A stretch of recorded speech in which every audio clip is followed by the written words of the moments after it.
stay true to what you love, and do that no matter what, because that's the most important thing. You have to be happy with what you create, and then hopefully people will relate to that and come to it. And as far as being in a band, I've always found that a piece of advice I come back to is advising people to, if given the choice when starting a band, to begin a band with like-minded people, or more ideally friends who maybe aren't that good at what they do but are passionate, and who you get along with and who you love and you see eye to eye with, as opposed to people who are maybe better but that you don't have that sort of camaraderie with. Go with your friends. Yeah, that's cool. Do what you love. Yeah, you could always just grow together and be on the whole journey together. I mean, that's what happened with us. We didn't know how to play our instruments when we began. We began because we wanted to be a band, and we were friends who loved music, and we wanted to play it, and we didn't care if we were good or not, and we just wanted to have some fun, and that's really the reason we do it.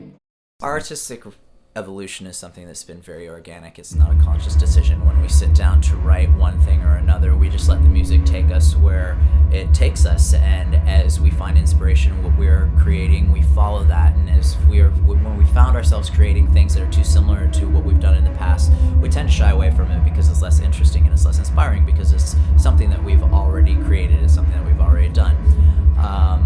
There is such a stark difference between the band that began and the band that is now, but the roots are the same and the drive is the same. And if you listen to every record is different, because with each record we're growing as songwriters and we're growing as individuals, and time is passing, and that all informs the music that we create. And if you go back to the early 7-inches and the first record and the second record, and to some extent the third record, you're looking at actually an entirely different band. I mean, not entirely, but a band that's 50% different people than it is now. Yeah. Nevertheless, the same remains true about our need to move forward artistically. It remained the same from the beginning until now. We always were pushing ourselves.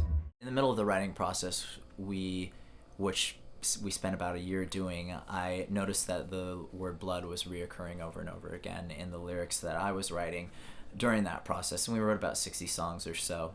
And when we finally distilled the songs down to what you see on the Blood record, what you hear on the Blood record now, it seemed that it would be a good idea to name the album Blood, to refer to the record as the Blood record, because thematically that word really ties in what's happening lyrically on the record. There are themes of connection and misperceptions of connection and identity and deconstruction, and blood is evocative of those themes in many different ways. Yeah. The shows, honestly, on this tour so far have been some of the best AFI shows we've ever played. It's just phenomenal. When we go out, we've been, as always, we play songs from many different eras of our lifetime as a band, and